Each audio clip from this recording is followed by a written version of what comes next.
Eloise broke my heart. I know I should have been sharper and more sophisticated about the whole thing. However, I am still essentially a farm boy, even after all these years. I'm Walter Stillman, a future tax attorney by trade. I know, boring, right? But I wasn't like that at all. Fresh out of law school and with a master's degree in taxation, the only job I could get was in the bankruptcy department of a mid-sized Manhattan law firm. My position was in the firm's smallest practice area, and it must be said, the least desirable. My living arrangements were as modest as my job. Rents in New York City are notoriously high. In those days, apartments in Manhattan were out of reach for junior associates. In those neighborhoods called the outer boroughs, prices were almost as high. After much searching, I found a room in an apartment with two other impoverished souls at the end of a subway line in Brooklyn. The neighborhood was in general decline, and the drive to my office took forever. All in all, I had a modest job and a roof over my head. More could not be said for the beginning of my career in the great city to the east. However, my luck seemed to change almost from the day I started work. The bankruptcy partner of the firm was Eric Erickson. He was a silver-haired fox in his 60s. He was one of the de facto deans of the New York bankruptcy bar, the man you went to with a complex or unusual matter. He had no patience for the ignorant and inept, but he was a good and willing teacher. Years later, I am still grateful to Mr. Erickson. He, as the townspeople say, did me good. He was my mentor and friend and taught me skills that were to serve me well in the days to come. I didn't know it then, but I had found my place in life, and then by pure chance I found happiness. But first I had to have my heart broken. In the bankruptcy department, it was mostly just Mr. Erickson and me. In those prosperous times, bankruptcy was the least popular practice at the prestigious firm of Portman and Rosencrantz. If we needed help, two part-time associates, albeit reluctantly, assisted us. I majored in a field of law that could be said to have been written by Lewis Carroll. A jurisdiction where left is right and right is always wrong. All laws belong to Alice on the other side of the looking glass. Chuck Thompson was the only member of my graduating class at Northwestern University School of Law who made it as far east as I did. We were not great friends in law school. Nevertheless, our familiarity with the Midwest brought us closer together in the cold eastern metropolis. Chuck worked, or rather, had worked, in the Manhattan District Attorney's office. He was newly married to Carol, a girl from New York. I guess it was only natural to be invited to dinner at their Manhattan apartment. Upon arrival, I was stunned by the presence of a tall, extremely attractive woman. Eloise Schaffer was New York elegant. That's the most appropriate way to describe her. She was a sophisticated New Yorker with casual manners that suggested that her stunning appearance was quite expected. One could almost believe that the perfection of her form was a fact of nature and not the result of long hours of work and gimmicks. Why she was my dinner partner at my friend's house, I had no idea. This raven-haired, green-eyed beauty was not my equal. In fact, no one could have expected her to be interested in a farm boy of average looks working as a junior assistant. But apparently Carol Thompson, in her matchmaking wisdom, thought otherwise. An evening of delightful socializing awaited me. Eloise Schaffer was not only beautiful, she had what is called a personality. Extroverted and not at all shy, she was a lively dinner companion. She asked me to walk her home to her Brooklyn apartment. I expected to take a cab, but she insisted we take the subway. She stayed by my side during the ride from Chelsea in Manhattan to Boerum Hill in Brooklyn. It was a trip that took a long overnight and included a short walk. She used this time to get to know me better. She inundated me with questions, the answers to which she listened intently. It was a heady, self-esteem boosting experience. At the door to her apartment, she insisted on rewarding me with a kiss for my efforts to walk her home. Can I see you again?" I asked. With some effort, we found a mutually agreeable time for our official first date, and then, after kissing me a second time, she said goodnight. I flew off to my dingy abode at the far end of Flatbush Avenue, not believing I could be so lucky. 5 weeks later and 4 dates into the relationship, I was in a deep valley of despair. The night before, Eloise had informed me that she would not be able to see me over the weekend.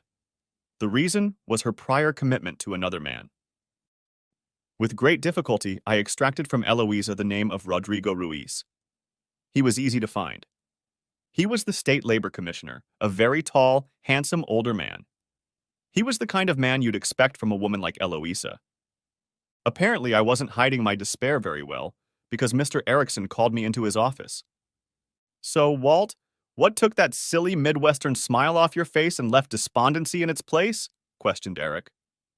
"Sorry, that's a personal thing. Didn't want to bother anyone with my problems." Hiding anything from Eric was useless. Soon he had the whole story. He leaned back in his chair, folded his hands in prayer, and rested his chin on his fingertips. "When I was a boy," he began, "this town was still run by Irishmen and Jews. They were interesting to watch.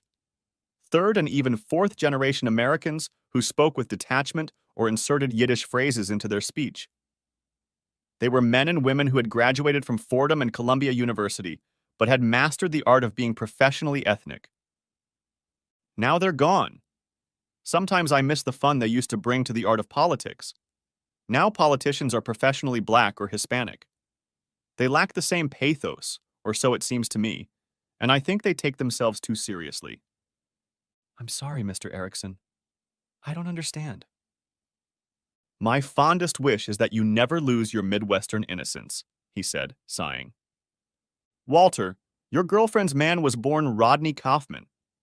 His father was the heir to the Kaufman's department store fortune, and his mother was a Puerto Rican Jewish woman named Luisa Ruiz. Rodney married Sophie Sloan, a member of the wealthiest Sloan family. For political reasons, he took his mother's last name and the Spanish version of his surname. Roddy is a professional Hispanic and a full-time politician. Your lady appears to prefer him to you for 3 good reasons. First, he's 47 years old. Your lady is much younger. Second, he is married to a nice Jewish woman with whom he has 3 children. This lady is not very jealous, lets her husband play, but would strongly object to being replaced. So will her rich and powerful family. And thirdly, there is Roddy himself and his family. These are progressive times, but I doubt he would want to offend his wealthy and politically supportive family by getting involved with a Christian girl." "But if she's dating him," remarked I. Eric frowned impatiently, as usual for stupid questions. "How old is this lady?" he asked. 29. A lady with a neglected biological clock, and you're a fit 26-year-old attorney. I don't think you've properly assessed your value in this case." The inclusion of the Roddy boy into the equation was only to induce in you the proper motivation to move forward. 4 dates at that age with a 29-year-old single woman means things are serious. So it's either serious or get the hell out of here, concluded Eric Erickson.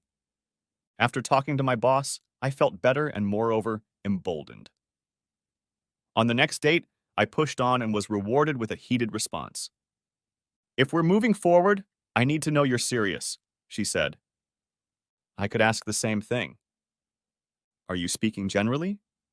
"Yes, and about Roddy." "I've been seeing him for a few years now," she declared. "But he's not serious, and I am," I replied, once again thinking about how smart Erickson was. She led me to her bed. I wasn't a virgin, though I didn't have much experience. She had much more experience, and she used every bit of it.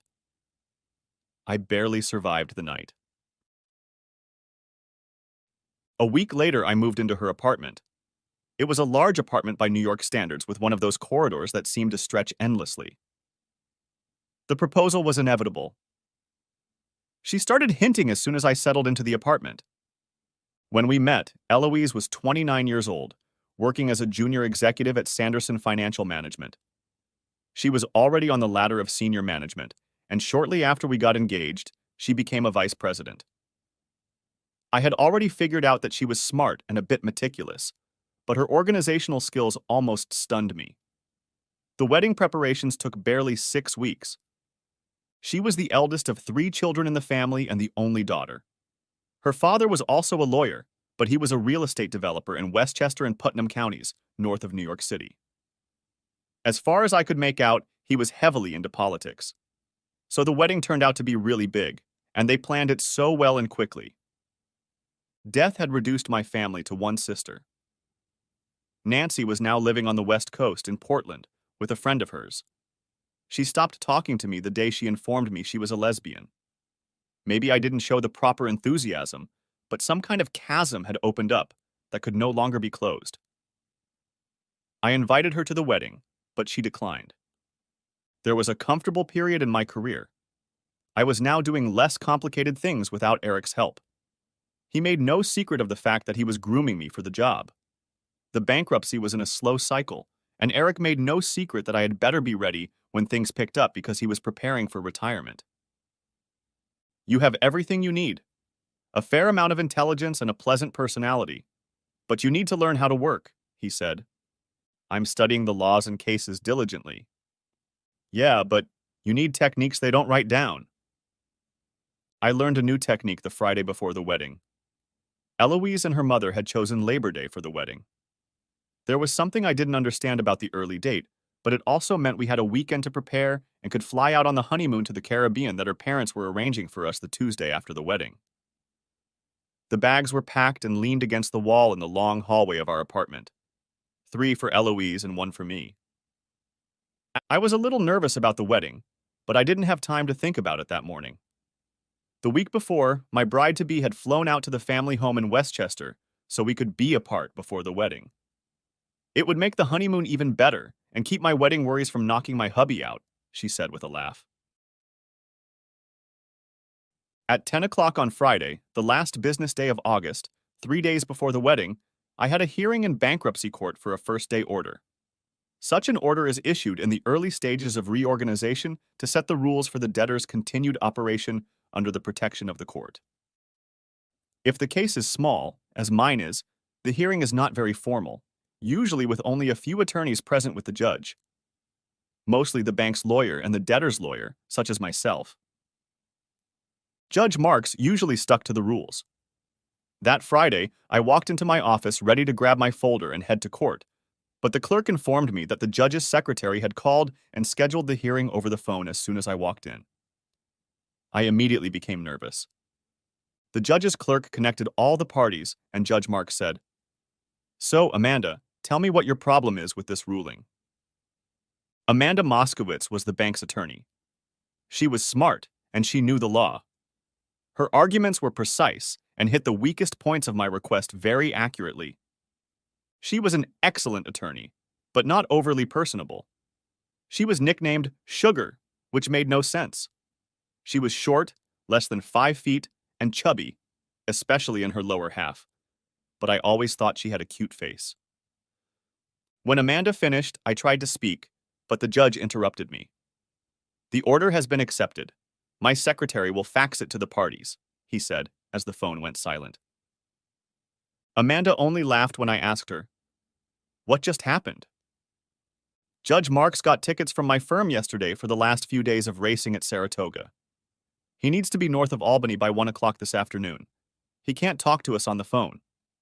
He ruled against me today for appearances in a case that doesn't really matter, but wait until next time and I'll stab you," she said, still laughing. "Not that I like to win," I complained. "Take what you can get," she replied, and paused. "You know, my aunts would say you're a very nice young man for a goy." Still laughing, she ended the conversation. About this time, Eric came in and told me to take the day off and rest before the wedding. As I was leaving, I couldn't resist asking, "What's a goy?" He smiled. "You and I are Gentiles. Why?" "Someone said I was a nice young man for a goy." "Oh, a compliment. Someone likes you." I headed for the apartment. I figured I could make an early trip to Westchester. I wasn't due to arrive until the next day. The wedding rehearsal was Saturday night. But heck, why kill time in the city? I expected to be busy with my business. It was going to take most of the afternoon, and maybe even the evening. We would write and rewrite every word of the order to please everyone involved, but that didn't happen. So why not get a head start? I tried calling first, but Eloise's phone switched to voicemail, so I made a fateful choice. I called her parents' house in Westchester, hoping to talk to someone or at least leave a message. And I guess it was one of those random circumstances that change everything. None of the Schaffer family was home. The usual maid, Rosita, had taken the day off to fit the dress she would wear to the wedding. She was replaced by a cousin. The cousin turned out to be a woman with limited English, with whom I had never spoken. She didn't recognize my name. "I want to leave a message for Miss Eloise. This is Walter," I said for the third time. "She's not here. She's in town." "I know she lives in town, but she came home for the wedding. This is Walter, and I'm coming over later today." "She's in town. Stay at the hotel. We'll be here tomorrow for the wedding," said Rosita's cousin. It took a second, but my curiosity was piqued. "What hotel?" "The Plaza," came the reply. I'm not a suspicious person, but who wouldn't wonder after a conversation like that? It was almost noon when I broke down and called the Plaza Hotel. Our reception was in Westchester County, not the famous Plaza Hotel in New York City. Something was going on that I wasn't told about. There had been a bachelorette party the previous week, but perhaps the ladies had decided to have another pre-wedding celebration. I called the hotel and asked them to look up Eloise Schaffer. No one registered under that name. Then, perhaps out of insecurity, I asked, "What about Rodrigo Ruiz?" "No, sorry," the young woman said. "Try Rodney Kaufman." There was a pause, and she replied, "Yes, we have Mr. and Mrs. Rodney Kaufman in the bridal suite. Please put me through." It could still have been someone else. The name isn't that rare, I told myself as the phone rang. When a man answered, I almost hung up, but I had to ask. "Eloise Schaffer, please," I said. "Elle, it's for you," I heard his voice. "Hello?" she said. I recognized her voice, but I couldn't speak. "Hello? Is someone there?" "There's no one there," she answered him. "There was. He was asking about you." "Hello?" "This is Walter. You shouldn't go to the wedding. I won't be there," I said, finally finding my voice. As I hung up, I heard her shout my name before the phone disconnected. I don't remember the time that followed very well. I was in shock. I sat in the apartment as if paralyzed. In a way, I was paralyzed. It seemed as if the strength had left my body. All the good things in my life seemed to have disappeared. It was all a lie. The romance, the life together, and the fancy apartment. It was our apartment, but it actually belonged to her on a lease. My mind worked in a kind of lockdown mode. I knew I needed to get up, grab my bag in the hallway, and leave. I had nowhere to go, but needed to get out of where I was. Someone opened the apartment door. It was her. I vaguely wondered how she got here so fast. I glanced at the clock and saw that it was 2 o'clock. It occurred to me that the judge must be at the races. That fact changed my life. "Walter, we need to talk," she said. "Have you been there all week?" I asked. She stood in the middle of the living room. Her eyes didn't meet mine. "We just said goodbye," she said. "So it never really ended," I accused. "Walter, stop it. You know I love you." "How would I know that?" "I'll never see him again. We're over it," she said. "Why?" "I was with him for 7 years, almost from the day I moved to the city." "No. Why did it end?" "Because I'm marrying you on Monday," she said. "No, you're not." "Walter, please be reasonable. It's already been decided. 300 plus guests are coming." I didn't answer anything. There was no point. I stood up and walked past her. "Where are you going? We have to settle this!" she shouted. I picked up my bag and walked out. She followed, yelling for me to stop. Eventually, she gave up. I wandered aimlessly for quite some time. I vaguely felt like I was heading towards the bridge. It was getting dark and I was tired of walking. I crossed Court Street, not far from the municipal building. I found a small bar. It was crowded on a Friday night, but I found a dark corner and crawled in. "Hi," she said. I looked up and saw Sugar Moskowitz. She had a glass in each hand. She placed one in front of me. "I thought you looked like you could use one," she said. "Thanks," I mumbled, taking a sip of the very strong drink. "It's called a stinger, and as you can see, I'm not a religious girl," she said. "Religious?"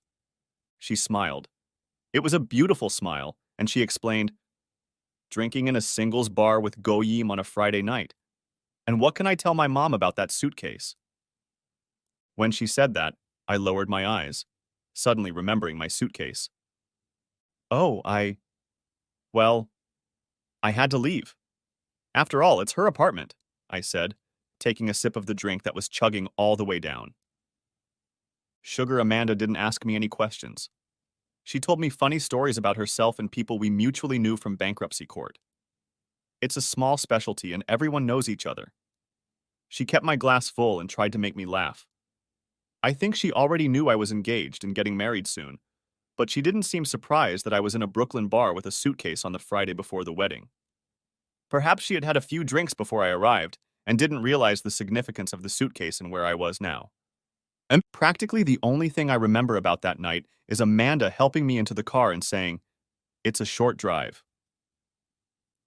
Later, I had a dream about Eloise. She had me pinned to the bed and was riding me cowboy style. It's not her favorite position, but she seemed to be enjoying it a lot more than usual.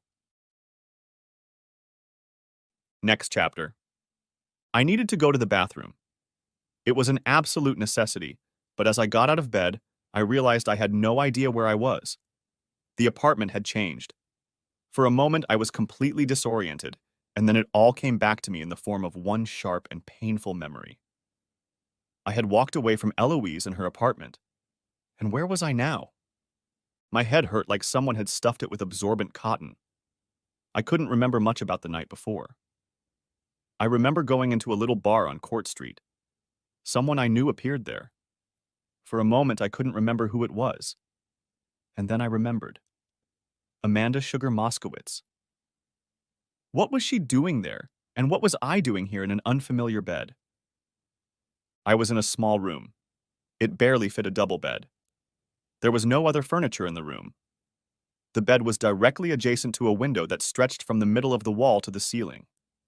I was alone on this bed, which apparently had another person sleeping on it. There was no closet in the room, and my clothes were nowhere to be seen. In fact, the room might have been an overly large closet with a bed in it. There was a door. It didn't open all the way as it was blocked by the bed. I looked out. The room was larger. There was a window in the wall on one side. Behind it, I could see the sidewalk. I was in what in this part of the world is called an English basement. It is the floor below the main building. It is half above ground and half below ground. The windows began just below the level of the sidewalk. This room was used to make a small apartment, or as I found out later, two apartments. The one I was in and an even smaller back room. The main room was divided by a counter into a dining room and a kitchen. The bay window was a sort of living room with two small chairs and a chair by the window. Seeing no one, I crept outside in search of the bathroom and my clothes. There was a door at the far end of the room. As I walked in, it opened. Amanda Moskowitz came out in a robe, toweling her wet hair. "Oh, you're awake," she said, noticing me. "About time you did. It must be almost noon." My hands flew to cover my genitals, which only elicited a giggle. "A little late for modesty," she said. "I saw everything last night." All I could do was run past her, assuming that the room she came out of with wet hair was the bathroom. I turned out to be right, and after closing the door, I lifted the toilet seat and released the contents of my bladder into the toilet bowl. It was a small bathroom with only a shower stall, no bathtub. I decided to take advantage of this and wash myself before discussing with the owner what had happened to my clothes and suitcase. The shower may be small, but the water was hot and soothed my very hungover body. After regaining my strength, I searched in vain for a towel. There was nothing left for me to do but step out to meet Amanda. I opened the bathroom door and stepped out, but realized we were no longer alone. A young, dark-haired woman was sitting at the table looking directly at me with a wide grin on her face. Amanda was in the small, open-plan kitchen, fussing with cups and a coffee pot. "How do you like your coffee?" asked Amanda. I called out, "Can I please have a towel?" Both women laughed, but Amanda paused to say, "It's all in the closet, just like your bag and the clothes you threw off last night." Poking my head out from behind the door, I asked, "Where could the closet be?" Still giggling, Amanda pointed with the coffee pot to the lattice doors at the far end of the room behind the desk and directly in front of the front door to the apartment. "I'd bring them to you, but as you can see, I'm busy," Amanda said. The other woman made no attempt to get up and had no choice but to run to the closet. So I rushed after her. Once I reached the closet, I swung the doors open. My clothes were right inside. The suit and shirt were hung neatly. I grabbed the ladder, pulling on the shorts and shirt as fast as I could. But all the while I could hear the women giggling behind my back. "Walter, this is my sister, Sonia Rabinowitz, by the way," Amanda said. "Hello, Mr. Stillman," Sonia said. "Hello," I replied, opening the briefcase to pull out a pair of jeans. "Don't feel you need to dress up for me," Sonia said. "I'm the younger sister, but I'm already married and have 3 kids, 2 boys and a girl." They both laughed as I pulled on my jeans. "Let's go get some coffee," Amanda invited, and Sonia brought a Bialy. "I'll just be a minute," I replied. "You didn't tell me he was so shy," Sonia whispered to her sister. "I didn't know," Amanda replied, also whispering loudly. "We're kind of new at this." "You're a loose woman, Amanda Moskowitz," Sonia giggled. After putting on my pants and shirt, I turned to take a seat at the small table. I needed coffee. "I like my coffee black, no sugar," I said. Sonia giggled and whispered to her sister, "He must have gotten his sugar last night." They burst into laughter. I had a headache. Amanda handed me a cup of very strong coffee. As I placed the cup in front of me, my cell phone rang. It was Sonia's phone, and she pulled it out of a large leather purse that lay at her feet on the floor. "Oh, hi," Sonia said, answering the call. She closed the receiver and whispered, "Aunt Hester." "Of course I remembered," Sonia continued. "I'm at Amanda's right now to remind her, but she has company and I didn't have time to mention it." There was a pause, then Sonia said with a smirk, "No, her company is men." Amanda ran her hand across her throat in reproach, but Sonia nonchalantly continued, "Yes, he's handsome, but a little shy. No, definitely not Jewish. Yes, I'm absolutely sure." Sonia whispered into the tube, "I caught a glimpse of him when he was getting out of the shower." Sonia was laughing uncontrollably now. "She wants to talk to you," Sonia said, handing Amanda the phone. "Hi, Auntie," Amanda said into Sonia's handset. "No, I'll never forget Daddy's birthday. Tomorrow at 6 and we're having dinner at 7. Got it. Oh, he's just a friend. Really?" There was a pause while Hester spoke. "That won't do. He's a work friend. I'm sure he'll feel awkward at a family party." Amanda handed the phone back to her sister. Sonia listened while her aunt spoke. "I don't know," Sonia said, and then turning to me, "She wants to know your name. What should I tell her?" "Walter," I answered. "Walter Stillman. It's Walter, and I'm pretty sure they slept together last night." "Sonia," exclaimed Amanda. "Now Aunt Sophie is calling and saying she wants to meet him." "No. Oh, sugar? No," shouted Amanda. Then Sonia handed the phone to me. "My Aunt Sophie wants to talk to you." I picked up the phone and put it to my ear. "Hello, Walter. I'm Amanda's Aunt Sophie and my sister Hester, and I are throwing a birthday party for our brother Leonard, Amanda, and Sonia's father. We'd like you to come with our Mandy. Would you mind? It would mean a lot to our family." "I'm not sure. I wouldn't want to get involved. Mr. Moskowitz might not want me at his party," I said, thinking of a polite way to decline. "I'll leave that up to Amanda." I then handed the phone back to Amanda. She argued with the aunts for a good 10 minutes while a mischievous Sonia smirked. The aunts on the phone disconnected, each taking turns arguing with her niece. Finally, Amanda gave up.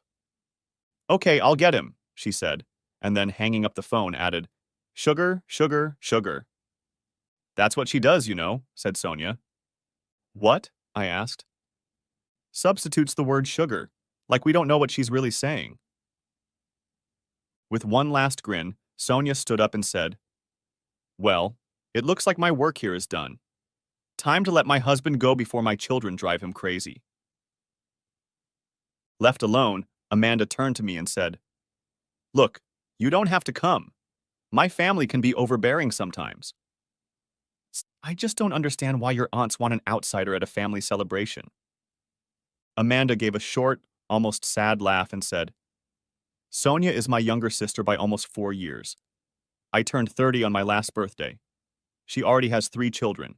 My aunts and the rest of the family think I should be married and pregnant by now. I guess your biological clock is ticking on their shelf, but they still don't know me, and apparently I'm of the wrong religion. But you're the right gender, she said, and paused before continuing. You see, I used to have a roommate here. It helped pay the $3,500 a month rent. As you must know, junior bankruptcy lawyers don't get paid that much. I nodded, knowing the limited salaries in our segment of the legal business. But then it hit me.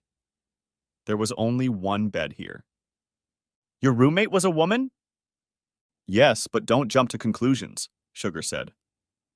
I'm not going to claim to be completely straight, but I'd have to be a little drunk to do it with a girl. For Jessie, my former roommate, drinking was a killer. She wanted a relationship that I couldn't give her. So here I am, almost a straight Jewish spinster. I pondered her words while chewing on a Bailey. It looks like a bagel, but it isn't. Finally, I asked the question that had been bugging me. Last night Amanda burst into loud laughter and replied, Yes, we were, although I didn't really like being called Eloise. Sorry, I said, feeling my face redden. Hey, no need to play the prude. We were both a little drunk, she said. Notice you were pretty drunk. I took a long drink of my coffee and tried to figure out how my life had taken such a strange turn. Yesterday morning, I'd been on the phone prosecuting a case against the woman who now sat across from me in a bathrobe, Amanda Moskowitz, whom I like to call Sugar. Yesterday morning, I was excited about my upcoming wedding to Eloise. A day later, I lost Eloise and discussed yesterday with the same Miss Moskowitz. This is too much, I said. What? This, I said. Eloise, and the fact that I'm here with you. She didn't laugh, but in retrospect, it wasn't easy. Look, you've had a rough time with Eloise and all. How about we relax here tonight? I thought for a moment. I don't think I can be alone right now. If you don't mind, I'll stay. She smiled and said, Good. We'll redeem my heterosexuality. So we did. We climbed back into bed. In the morning, my aunts called, reminding Amanda of the party coming up tonight and asking if she could come early to help with the arrangements. Mandy, don't forget to bring Walter with you. Sonia has told us all about him, and we are all very eager to meet him, Aunt Hester told Amanda. I don't know what Sonia told you, but he's not my boyfriend. Well, bring him over anyway. He knows he's invited. If he's coming, Amanda said, and hung up. I take it I'm expected, I said with a chuckle. You don't need to come, she told me. What else am I supposed to do? I didn't want to be alone, not now. Amanda had distracted me from the disaster in my personal life, and I had no desire to sit around and contemplate what Eloise had done. Okay, she said. But keep in mind that you'll be subjected to a lot of scrutiny and treated like a potential suitor. Well, in a way, I am a groom. But if you don't mind, let's keep my personal problem to myself, I said. Sounds good to me. That whore Eloise no longer exists, but just for today, because you're going to have to deal with her, and the sooner the better. I know, I said with a slight sigh. Amanda reached across the table to cover my hands with her own and said, Walter, you must either consummate the marriage or end it tomorrow. Either way, you're going to be in big trouble. I can't go through with it. Not now. Don't be so hasty. If you refuse now, it will have big consequences for your career and life. There will be a huge scandal. Why? I'm not going to divulge the reason, and I'm sure she won't.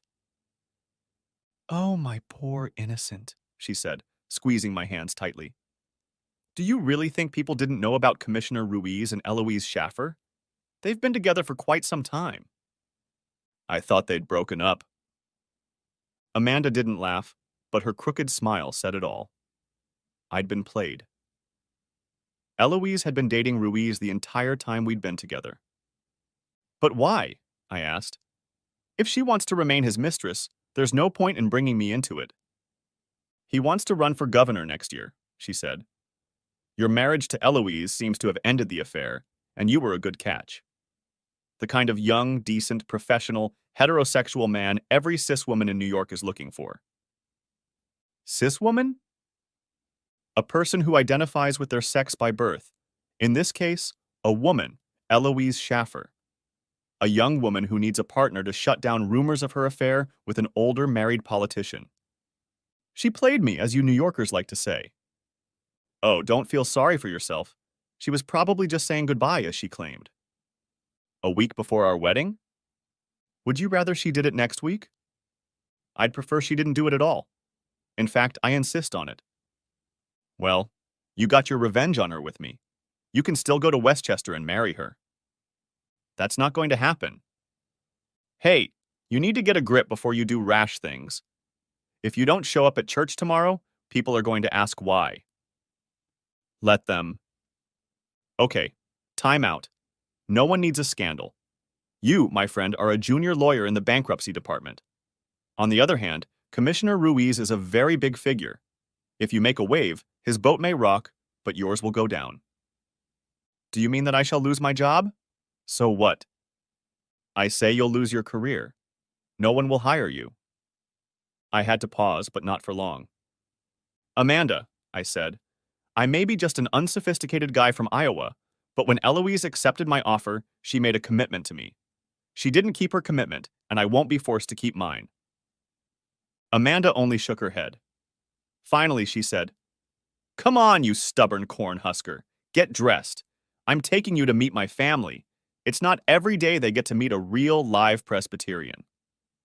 Actually, my family is Lutheran. There's a difference. She winked. Next chapter. At 5 p.m., we took a yellow cab and drove to the Moskowitz's house on Beverly Road. It was forbidden to use the car service. Uncle Morty had been a cab driver and had worked as one until he retired. Morty was now living on his welfare with his two sisters, Hester and Sophie, in the house the sisters had inherited from their parents. Morty was married, but his wife had eloped 30 years earlier with a shoe salesman, a fact apparently never discussed. Aunt Sophie's husband died in Vietnam. Hester never married. Only Amanda's father, Leonard, the youngest of the siblings, had children. Leonard and his wife Rebecca had 2 girls, Amanda and Sonia, and now have 3 grandchildren, thanks to Sonia and her husband Gerald, Jerry, Rabinowitz. The Moskowitz family home was in the Flatbush, Brooklyn neighborhood that realtors called Ditmas or Ditmas Park. As we pulled up to the huge 2-story house on a lot larger than the standard size for urban living, I didn't notice any park. Unlike Amanda's apartment, which was across the street from a small park in a quiet neighborhood, her aunts and uncles lived on a heavily trafficked avenue. The house was built in the Queen Anne style. Not big enough to be a mansion, but it was a larger single-family home than one would find in a city like New York. Aunt Hester, a short, stout woman with steel gray hair, met us at the door. First, she hugged Amanda and greeted her as Mandy. Then she turned to me, and after examining me from head to toe, said, Not bad at all. A fine-looking young man. Oh, I think he's quite handsome, said Aunt Sophie, who had appeared from the back of the house.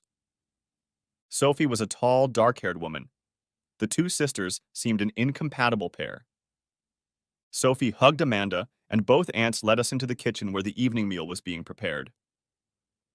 There was a large cake on the kitchen counter.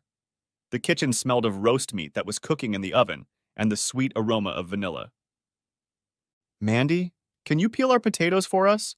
Asked Sophie, holding out a peeler and colander filled with freshly washed potatoes. I'll get your man to help set the table, Hester said, taking my hand and leading me through the swinging door into the wood-paneled dining room. The room was a long, wide rectangle.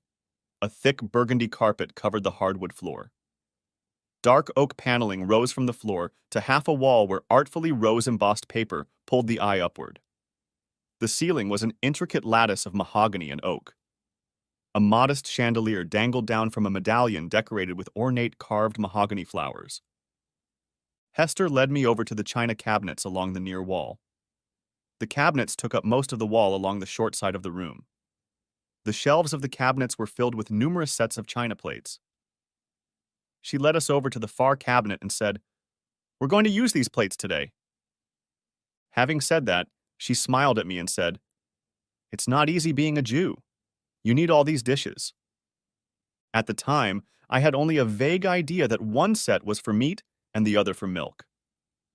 Hester handed me a stack of plates, and we began setting a massive table on clawed legs. It was covered with an immaculate white linen tablecloth. I couldn't resist surreptitiously examining the backs of the plates and the tags on the linen. The china had come from England, and the linen from Ireland. The real thing, I thought, just like the people are authentic. While Hester set the table and I carried out the dinnerware, she seemed to question me aimlessly. I supposed it was for the purpose of separating me from her niece. Soon she knew all my personal history, with the exception of my aborted marriage. As we placed the last silver fork on the last plate, she said so nonchalantly, "It doesn't hurt, you know. It's just a little bite. Most babies don't even cry." The meaning of what she said escaped me. Before I could ask for an explanation, however, there was a noise in the hallway. A commanding female voice announced, "I'm here, and I've brought the birthday boy." It was Rebecca Moskowitz, also known as Judge Levin of the U.S. District Court, who walked in. As it turned out, this was Amanda Moskowitz's mother. Her father was Leonard Moskowitz, an economics professor at New York University. I was invited specifically to Leonard's birthday celebration. Hester nudged me into the kitchen to greet her brother and sister-in-law. Amanda had already peeled the potatoes and put them on the stove when I entered the kitchen. She turned to me and said, "We have to wait here while my aunts break the news that you are here as their guest." "Am I going to be a problem for you?" I asked, suddenly feeling protective of her. "No, but maybe a little shocking. I've never brought a man home before. Mom can be a little critical, so be prepared."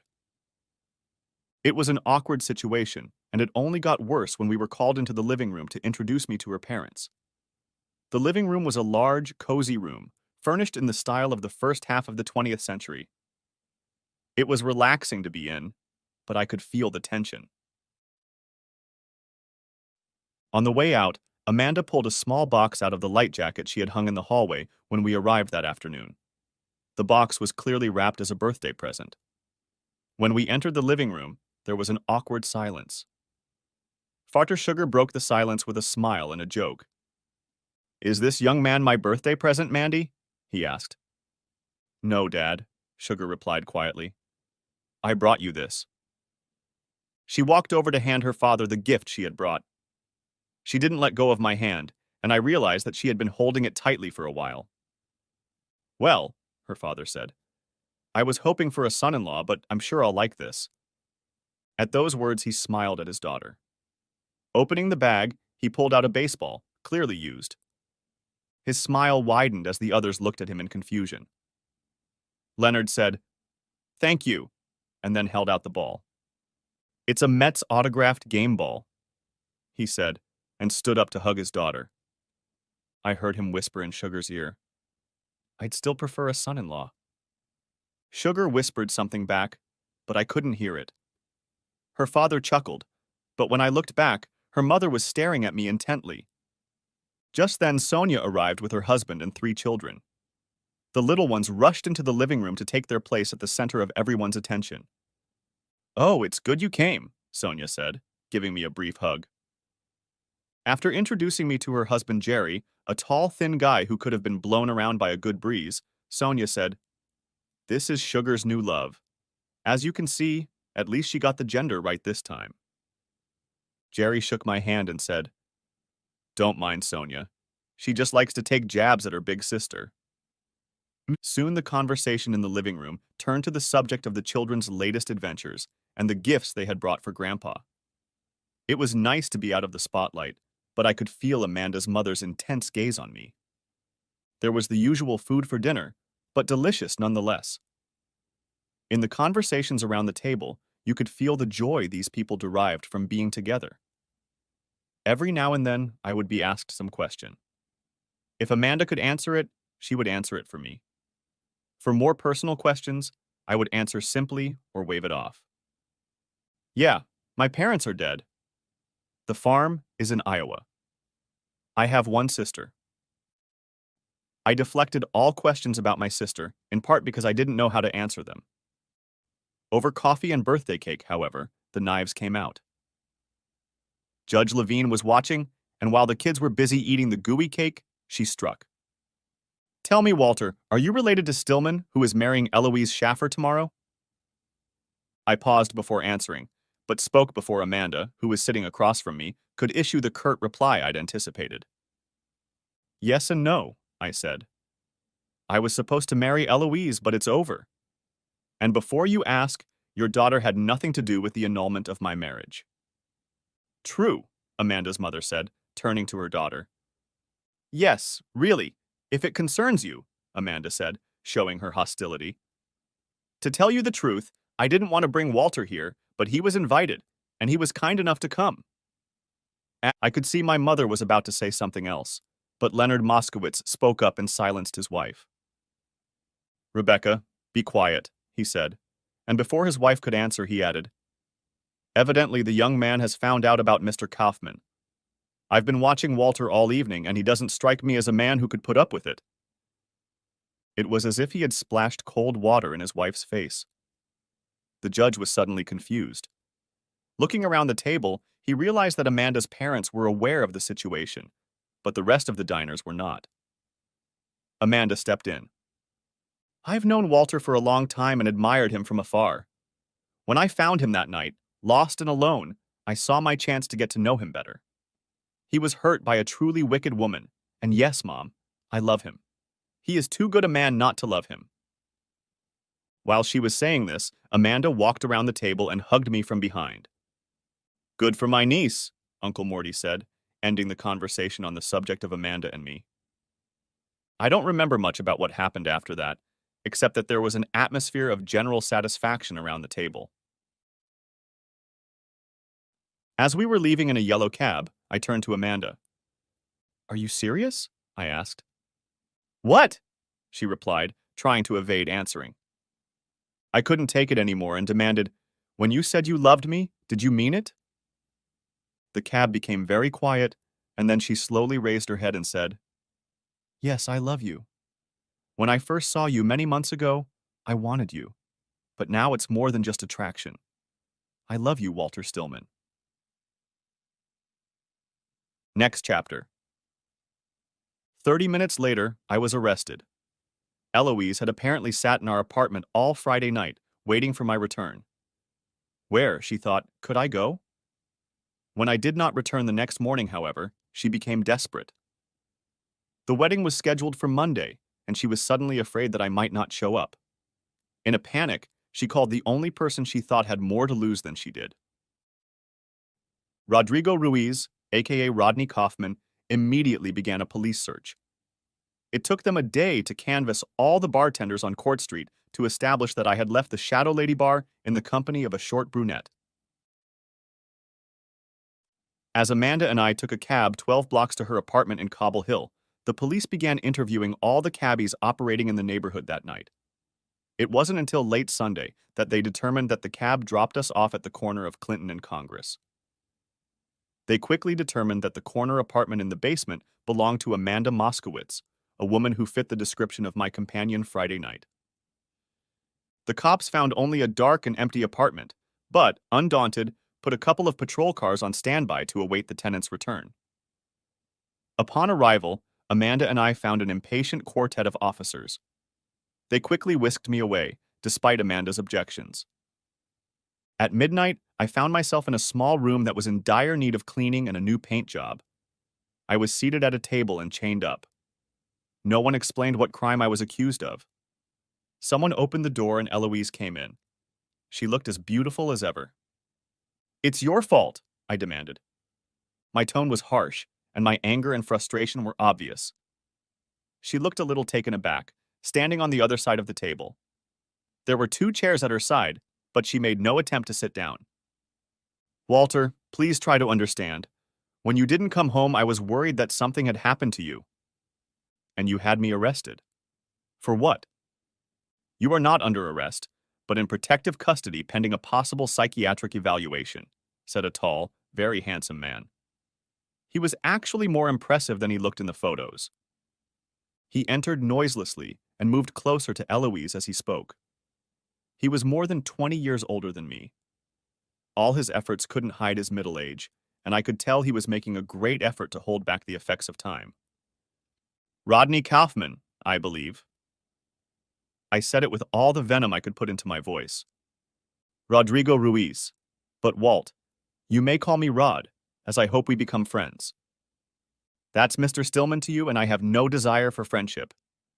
"That's too bad, as it seems to me you are in a tight spot and could use my friendship." I raised my hands a few inches, causing the chains to tighten on the table. "You can keep me here, but not for long," I said, with more confidence than I felt. "Long enough, I hope, so you can listen to Eloise." She had stood without uttering a word, but now she spoke. "Walter, you are acting wrongly. Rod and I are only friends. Whatever our relationship was, it's over. If you had stayed late on Friday, I would have told you. We have a saying in Iowa. I may have been born at night, but it wasn't last night." "I caught you in his hotel room," objected I. "Be that as it may, you two have a wedding date set for today, and it's in everyone's best interest that you honor it." "I'm sorry, but I refuse to marry that whore," I said. Eloise let out a small cry of pain, but Rod only smiled and said, "Language, language, please. Let's keep our composure." "Would you prefer I call her a slut? Because that's what she is, a rich man's whore." I realized I'd hurt Rodney's feelings a little, but he continued to smile. Eloise turned away and cried, "That attitude is going to get you into a lot of trouble. You're being very foolish, young man. Eloise is a fine woman who will make an excellent wife. If you don't marry, there will be a terrible scandal. Reporters are expected at this wedding. It's a social event. Eloise's reputation will be ruined, and so will mine, for the cause will surely be known. People love to gossip, and this will be great gossip. I'm told you have a promising career in a prestigious firm. If you don't marry Miss Schaffer today, your career will evaporate, and I doubt you'll find work elsewhere," he threatened. Now it was my turn to smile. I wouldn't marry that whore for senior partnership, and I certainly wouldn't stay on as a junior associate in the bankruptcy department. "I told you he'd be unreasonable," Eloise intervened, standing with her back to me and definitely crying. Rod only sighed and said, "Okay, Mr. Stillman, how much will it cost me to make Eloise Mrs. Stillman?" "Trust me, you don't have enough money." "It doesn't have to be forever. A year or two and then a discreet divorce." "Won't people ask why?" I challenged him. He didn't flinch, and something told me he had more than one iron in that fire. "The situation at the time of the divorce will be my problem. Name your price for a 2-year marriage." "How pregnant is she?" I asked, finally figuring it out. Eloise turned to me. "She could be yours, you know," she hissed. "Yeah," I said. "But I think I'll wait for the DNA test." Rodney all but said, "How long?" "Not a chance in hell," I almost hissed at him. Further conversation was interrupted by the appearance of a short, fat, balding man who looked to be in his mid-60s. He was followed by 2 uniformed officers. As he entered, he said, "Hello, Rod, Miss Schaffer. And you must be Walter Stillman," he said, putting his hand on my shoulder.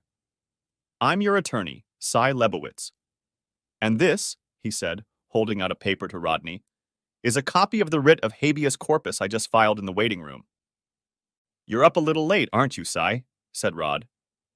Well, you know how it is. Business is slow. Miss Schaffer was acting in her fiancé's best interest. You're forcing us to seek a forced arrest, Rodney threatened. I don't see how you can do that, since the court order was issued on behalf of his sister, his only living relative and next of kin. Woke her up, didn't you, Cy? Actually, no. It happens much earlier on the West Coast. Commissioner Rodrigo Ruiz, aka Rodney Kaufman, shrugged. He was beaten. Next chapter. Cy led me out, and Amanda was waiting for me. Her mother, a judge, woke Cy and the judge who signed the order for my release. That was the last time I saw Eloise. The baby never came. I'm not sure of the reason. I know her biological clock was running, and I know she wanted his baby, not mine. However, I'm sure that if the choice was between the scandal her lover suffered or an abortion, she would have chosen the latter. As for his threat to ruin my career, I have no doubt that Commissioner and gubernatorial candidate Rodrigo Ruiz was trying to do his best to ruin me, but circumstances intervened. From September 2nd to September 14th, 2008, I had a honeymoon leave that never materialized. The day I returned to work, September 15th, Lehman Brothers filed for bankruptcy, and the financial world was turned upside down. Eric Erickson became the most important partner in the firm, and I became the most important lawyer. It took 6 months of 90-hour weeks for Amanda and me before we could get married. We had to bide our time as she was pregnant, and it was clearly showing. Amanda had not thought to use protection, as she had not slept with a man for some time before that first weekend we spent together. Our oldest was a girl, as were the next 3. 4 was enough, however. Amanda became a judge, following in her mother's footsteps, and I got my own firm. When people ask me what the secret to my successful career and marriage is, I say I owe it all to one day as a judge at the racetrack, one broken heart, and a girl they named Sugar. The end. Thanks for watching. I hope you enjoyed it, so subscribe to my channel and watch the next video.